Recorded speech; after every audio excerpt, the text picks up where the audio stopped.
చిత్తూరు జిల్లా తిరుమలయ పంచాయతీలో వైసీపీ నాయకులు రెచ్చిపోతున్నారు.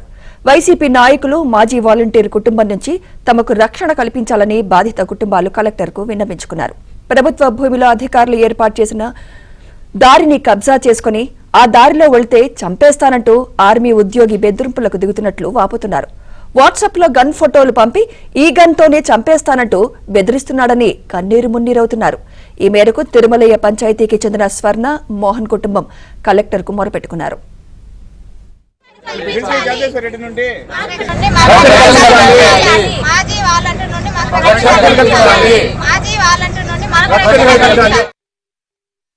మేము మా పొలంలో షెడ్ వేసుకోవడానికి మాజీ వాలంటీర్ అయిన సరిత, ఆయన భర్త రామకృష్ణారెడ్డి, వాళ్ళ మధ్యలో జగదీశ్వర్ రెడ్డి, దామోదర్ రెడ్డి మేము షెడ్ వేసుకొని ఇక్కడ ఆపివేస్తున్నారు. మా బావగారిని నెట్టి తోసి హ్యాండిక్యాప్ అని కూడా చూడకుండా సరిత కాలుతో తన్ని పళ్ళు రాలగొట్టారు. నా భర్తకి పర్సనల్ గా ఈ ఫోటోలు పెట్టి చంపేస్తామని బెదిరిస్తున్నారు. నాకు చాలా భయం వేస్తుంది సార్. చంపేస్తామని బెదిరిస్తున్నారు సార్. మేము ఆ దారిలో వెళ్తున్నాం. మాది కయ్యని వాళ్ళు ఆక్రమించుకొని మా కయ్యలో పోగొట్టు ఉన్నారు సార్. సర్వీస్ అక్కడి నుంచే పెడతారు సార్. ఇవన్నీ మా ఫోన్లలో బెదిరిస్తాము, చంపేస్తాము, నాకు లైసెన్స్ ఉంది, నాకు గన్ ఉంది అని బెదిరిస్తాము.